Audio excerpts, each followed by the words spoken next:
जी geometry ना आपली, या जिओमेट्रीचं थोडस रिव्हिजन करणार आहोत. ठीक आहे. आता रिव्हिजन करत असताना सर्वात अगोदर बोलू आपण त्रिकोणाबद्दल, अर्थातच ट्रायंगल बद्दल. आता त्रिकोणासंदर्भात सर्वात महत्वाचे दोन फॉर्म्युले. त्रिकोणाचा जेव्हा आपण एरिया म्हणजे क्षेत्रफळ काढतो आणि त्रिकोणाची अजून काय काढता येते, परिमिती काढता येते. बरोबर. आता जेव्हा आपण त्रिकोणाच्या परिमितीबद्दल बोलू तर परिमिती काढत असताना जसं की हा त्रिकोण आहे, या त्रिकोणाचे जे शिरोबिंदू आहे ते आहे ए बी सी. ए बी चं माप जर ए, बी सी चं माप बी आणि ए सी चं माप जर सी असेल तर परिमिती करताना सरळ सरळ आपल्याला तिन्ही बाजूंची जी बेरीज आहे, तिन्ही बाजू जे आहेत त्यांची आपण काय करतो, बेरीज, आणि त्याला काय म्हणतो आपण, परिमिती. आता हे त्रिकोण आहे, यामध्ये मी उभी एक लंब रेषा काढतो आणि ही त्रिकोणाची काय असते, उंची, ज्याला इंग्रजीमध्ये काय म्हणतो आपण, हाईट. ओके. आणि हा जो खालची जी बीसी बाजू आहे हे त्रिकोणाचा काय आहे, पाया, ज्याला आपण काय म्हणतो, बेस म्हणतो. आणि यावरून जे त्रिकोणाचे क्षेत्रफळ, जसं की लिहायची पद्धत कशी आहे, area of triangle A B C. बरोबर आहे का. तर ह्या त्रिकोणाचं क्षेत्रफळ काढताना आपण जे सूत्र लिहिणार ते आहे 1/2 गुणिले पाया गुणिले उंची. पण असं आपण काय धरू की उंची आपल्याला दिलेली नाही. उंची आपल्याला दिलेली आहे का, नाही. मग उंची दिलेली नसेल तर त्या ठिकाणी आपण जे सूत्र वापरतो ते सूत्र कोणतं आहे, हिरोची सूत्र. आणि हिरोची सूत्र वापरत असताना त्यामध्ये अगोदर काढावी लागते अर्ध परिमिती. काय काढावी लागते, अर्ध परिमिती, ज्याला आपण सेमी पॅरामीटर म्हणतो. आणि सेमी पॅरामीटरचे जे सूत्र आहे ते आहे 1/2 गुणिले सर्व बाजूंची बेरीज. आपल्या बाजू कोणत्या आहेत, ए बी आणि सी. बरोबर. त्यानंतर यामध्ये आपलं जेव्हा त्रिकोणाचं क्षेत्रफळ काढायचं, समजा area of triangle A B C काढायचा असेल तर अंडर रूट मध्ये आपण एस, एस मायनस बी आणि एस मायनस सी या सर्वांचा काय घेतो, गुणाकार. बरोबर. एस मायनस ए रीड करायचं राहिलं होतं. तर अशा पद्धतीचं हे त्रिकोणा संदर्भात आहे. त्रिकोणामध्ये आणखीन एक महत्वाचा घटक आहे, तो म्हणजे काटकोन त्रिकोण. जिथं पायथागोरसचा नियम लागू होतो. पायथागोरस मध्ये जर पाहिलं आपण, जसं की हा काटकोन त्रिकोण आहे पी क्यू आर, तर काटकोन त्रिकोणाची 90 अंश कोनासमोरील बाजू, जी की त्या त्रिकोणाची सर्वात मोठी बाजू असते, त्याला म्हणतो आपण कर्ण. कर्णाला इंग्रजीमध्ये म्हणतात हायपोटेनस. त्यानंतर क्यू आर जो आहे तो आहे पाया, ज्याला इंग्रजीमध्ये आपण आता सांगितलं बेस म्हणतो. आणि पी क्यू ही काय आहे, उंची, ज्याला आपण काय म्हणतो, एच. आणि काटकोन त्रिकोणासंदर्भात पायथागोरसचा सिद्धांत आहे कर्ण वर्ग बरोबर पाया वर्ग अधिक उंची वर्ग. आता या संदर्भात काही त्रिकूट सुद्धा आहेत. जसं की तुम्हाला माहित आहे की बाजू जर 3, 4 असेल तर कर्ण काय असतो, 5.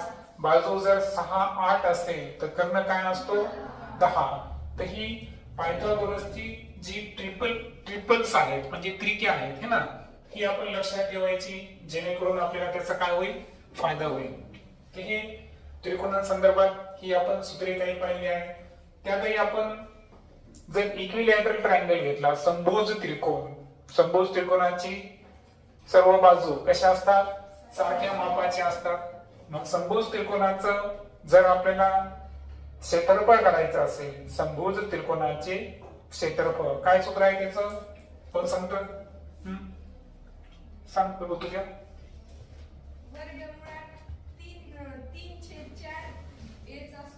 गुणिले बाजूचा वर्ग. तर हे इक्विलॅटरल ट्रायंगलचा काय आहे, फॉर्म्युला आहे. बरोबर. अशी काही सूत्र आपण अभ्यासलेली आहे. त्रिकोणा संदर्भात याच्या व्यतिरिक्त जे नियम आहेत तर ते आहेत त्रिकोणाचे प्रकार. तुम्हाला माहित आहे की त्रिकोण जे आहे तर याच्या सर्व बाजू जर सारख्या असतील तर त्याला काय म्हणलो आपण?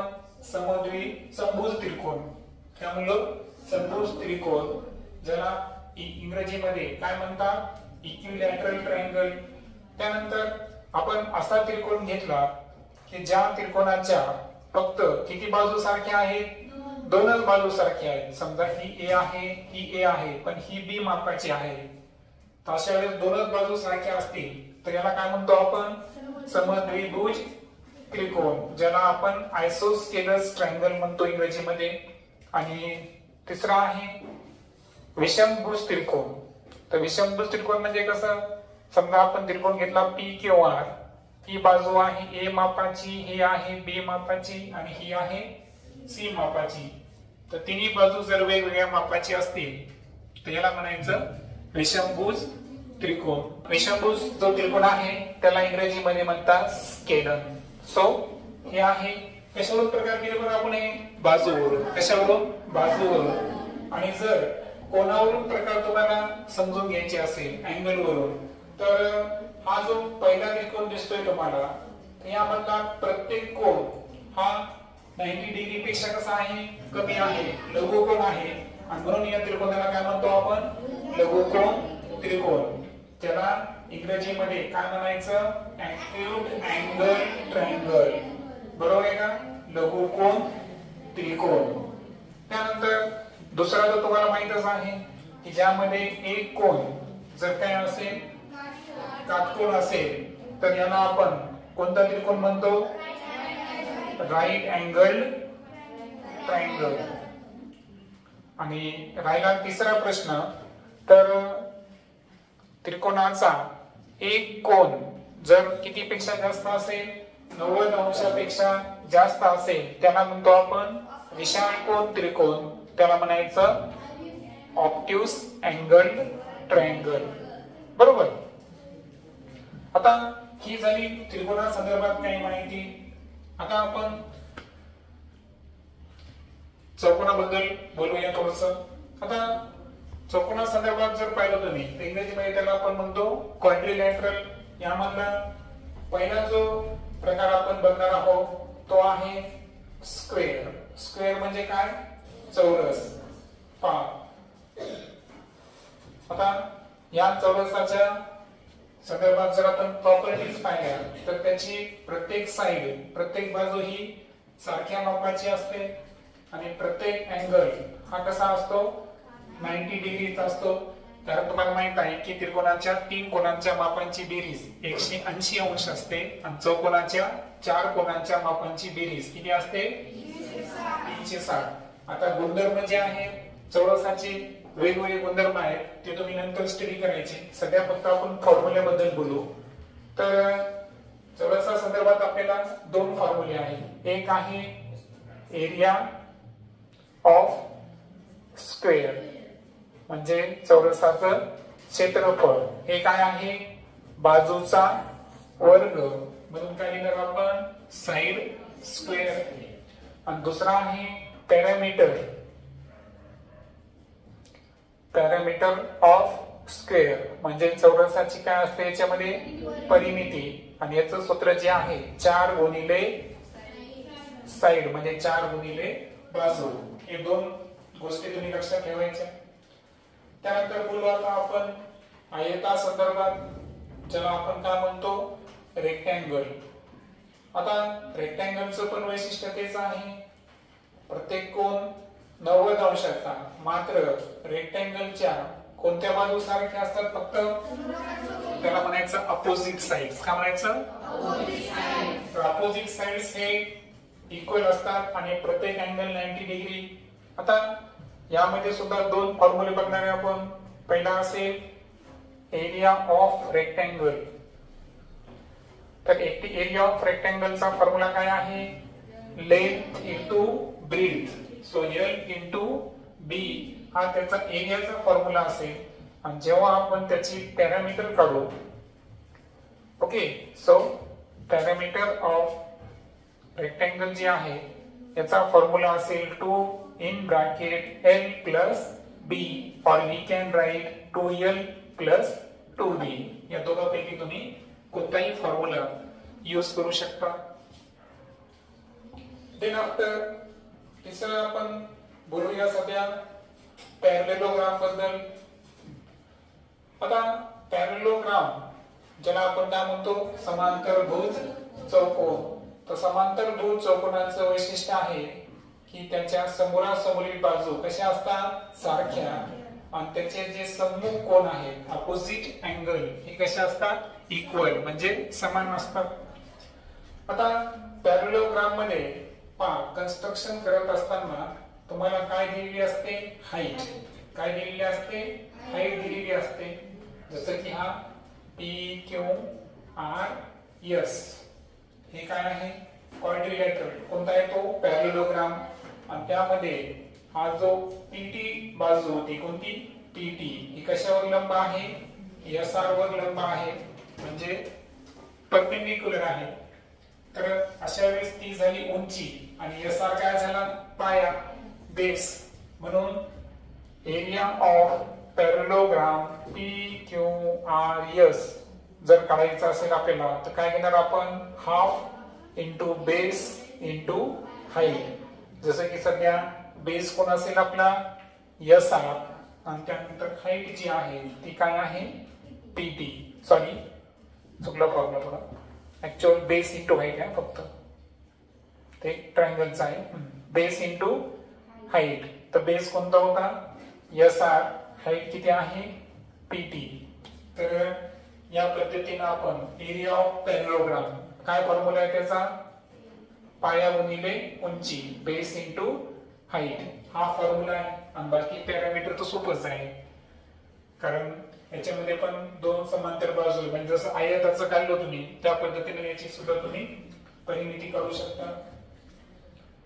चौथा आहे रोम्बस. आता रोम्बसचं वैशिष्ट्य काय बरं हे प्रत्येक अँगल 90 नसतो पण प्रत्येक बाजू ही काय असते समान लांबीची असते. बरोबर आहे का. आणि दॅट्स वाय रोम्बसचं जे मेजरमेंट करायचं असेल तर तुम्हाला काय लागतात डायगोनल. काय लागतात डायगोनल म्हणजे कर्ण. जसं की पहिल्या कर्णाचं माप किती धरलं आपण D1 आणि दुसऱ्याचं काय धरलं D2. आता हे जे कर्ण आहेत ना हे परस्पराला काय असतात परपेंडिक्युलर म्हणजे लंब असतात. आणि म्हणून प्रत्येक त्रिकोण जो तयार व्हायला हा काय असतो त्याच्यामध्ये काटकोन त्रिकोण असतो. दॅट्स वाय अशा वेळेस जर आपल्याला एरिया ऑफ रोम्बस म्हटल्यास फॉर्म्युला तुम्ही डायरेक्ट एरिया ऑफ रोम्बस जर काढायचा असेल तर half into multiplication of diagonal म्हणजे कर्णाचा काय करायचा गुणाकार. पहिला कर्ण कोणता आहे D1 दुसरा कोणता आहे D2. That is the formula of rhombus. Then after पुढचा कितवा प्रकार पाहिलो आपण पाचवा तो आहे तो घेऊ आपण ट्रॅपेझम. ट्रॅपेझम म्हणजे समलंब चौकोन. समलंब चौकोनाचं वैशिष्ट्य माहिती आहे तुम्हाला की त्याच्या फक्त समांतर बाजूची किती जोडी असते फक्त एकच जोडी असते. सपोज ही त्याची हाईट आहे याला नाव देऊ आपण ABCD आणि AM ही काय त्याची हाईट आहे. ओके असं आपण कन्सिडर करू. आता यामध्ये पॅरलल साइड कोणती बरं फक्त AB आणि CD या दोन काय आहेत समांतर बाजू आहे म्हणजे समांतर बाजूंची किती जोडी असते पण त्याच्यामध्ये एकच. हे जे चिन्ह दिसतं ना हे पॅरलल्स आहे. लक्षात आहे ना. पहा जर समांतर असेल समांतर म्हणजे काय पॅरलल जर असेल तर पॅरलल साठी दोन उभ्या रेषा काढायच्या आणि जे लंब असतं ना ज्याला इंग्रजीमध्ये काय म्हणतो आपण परपेंडिक्युलर त्यासाठी अशा पद्धतीची आपण रेष काढतो. बरोबर. आता एरिया ऑफ ट्रॅपेझम जर घ्यायचा असेल आपल्याला ओके सो एरिया ऑफ ट्रॅपेझम हा फॉर्म्युला जर समजून घ्यायचा असेल तर काय आहे हाफ इंटू कशाची ऍडिशन करायची आपण ऍडिशन ऑफ पॅरलल साइड. काय करायचं पॅरलल साइडची काय करायची ऍडिशन आणि त्याला कशाने मल्टिप्लाय करायचं हाईटनं मल्टिप्लाय करायचं. जसं की इथं जो आपल्याला क्वाड्रिलॅटरल दिला होता कोणता आहे, ए बी सी डी, या ट्रॅपेझॉइडचा आपल्याला एरिया काढायचा असेल तर आपण काय लिहिणार, half into addition of parallel side. Parallel side कोणत्या कोणत्या आहेत, ए बी आणि C D. So A B आणि सी डी ची बेरीज आणि गुणिले हाईट. हाईट कोणती आपली, एम, ही असेल हाईट. देन आफ्टर शेवटचा प्रकार पाहू आपण, तो आहे पहा सायक्लिक क्वाड्रिलॅटरल. काय आहे,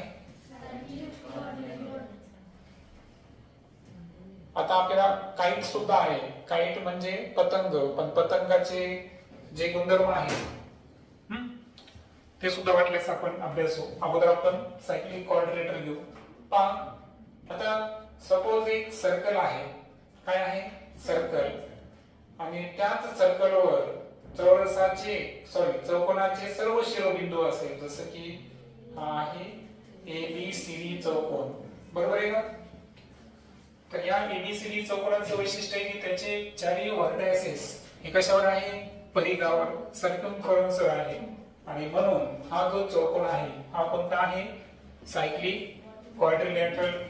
सायक्लिक क्वाड्रिलॅटरल असल्यामुळे लक्षात ठेवायचं की अँगल डी आणि अँगल बी म्हणजे अपोजिट अँगल जे आहेत ना हे असतात कॉम्प्लिमेंटरी. कॉम्प्लिमेंटरी म्हणजे पूरक. पूरक म्हणजे किती, त्यांची बेरीज किती, 180.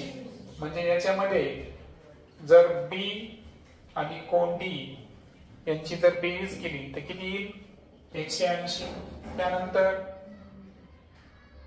अँगल ए आणि अँगल सी या दोघांची बेरीज जर केली तर किती येईल ती, 180. म्हणजे चक्रीय चौकोनाचे समूह कोन काय असतात, पूरक असतात. ओके, कॉम्प्लिमेंटरी असतात, अपोजिट अँगल्स, हे तर लक्षात ठेवायचं. आता हे झालं सायक्लिक क्वाड्रिलॅटरल संदर्भात. आणि शेवटचा प्रकार सांगितला मी तुम्हाला, काय सांगितला, काईट. आता काईट संदर्भात जर पाहिलं आपण तर त्याचे फक्त समजा आपण इथं दिला पी क्यू आर एस, तर यामध्ये अँगल आर हा अँगल क्यूच्या काय असतो, इक्वल असतो. त्याच्यानंतर याचे जे डायगोनल्स आहेत हे एकमेकांना काय असतात, परपेंडिक्युलर असतात, बरोबर. अशा पद्धतीची ही काईटची काही फीचर आहे.